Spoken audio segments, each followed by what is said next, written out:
Hello traders, Gary Wagner here, 11:45 in Honolulu, 4:45 in New York on Tuesday, 21st day of November, 2023, and this is the Daily Report for Gold and Silver.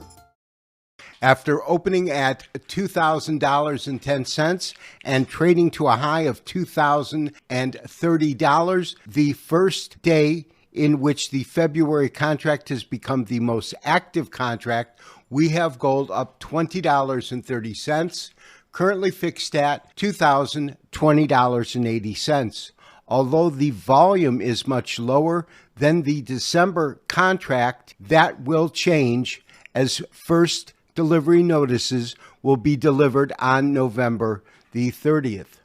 The December contract, active volume of 223 contracts, closed up exactly $20 and is currently fixed at $2,000.30. Forex Gold had a tremendous gain of $26.45 today, taking Forex Gold to $2,011.80. There are multiple events that took gold up by $20 today, and we covered that in detail in our opening letter.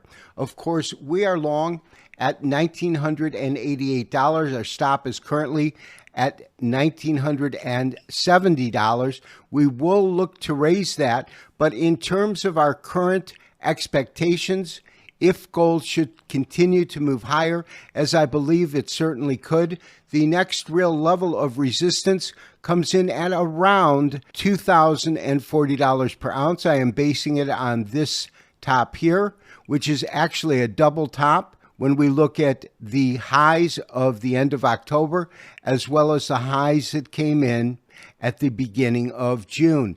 They both matched that price point. That being said, we will be sensitive to any downward momentum as a reason to pull profits. However, it is my expectation that we could see a further rise in gold prices this year because the overwhelming events that took gold higher is the expectation that the Federal Reserve has ended its rate hike cycle, which is one of the primary reasons when we entered our last trade at $1,988, it was in the February contract month rather than December.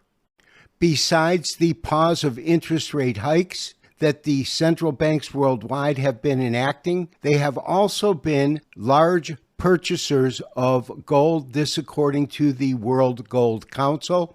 In fact, in the first 3 quarters of 2023, they have added a total of 500 tons, a record level by central banks. This next chart is February gold futures, only through the eyes of a Henkin Ashi chart. We want to use this chart to look at the strength of trend. Obviously, it is not as strong as the October rally when we look at the body size.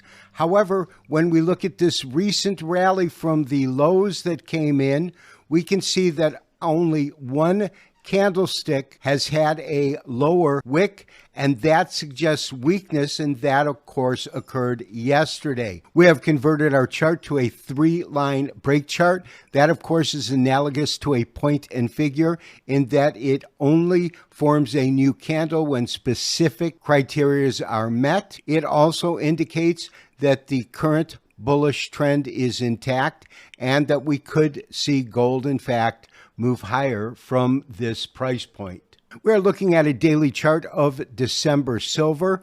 The next most active contract in silver will be March.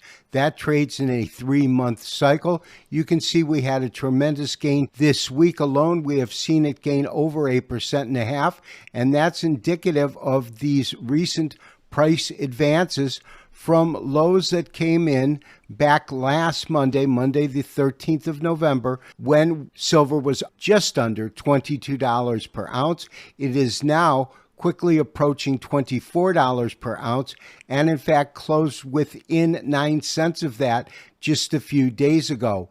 However, I do want to see silver break above this level, which is 24.23, before I can say it is in a defined uptrend. We've certainly seen it break out from these recent tops, and that is a very solid sign. Traders, in closing, although we want to be extremely sensitive to any kind of profit taking, we want to maintain our current long in gold as long as possible and slowly raise stops on our current position. Therefore, maintain your long position in February gold at $1,988. Maintain your current stop. We will send out a special trade alert to raise that stop or exit the trade and pull profits. This has been Gary Wagner wishing you as always good trading. We will talk to you tomorrow for the next daily update and review. Bye-bye.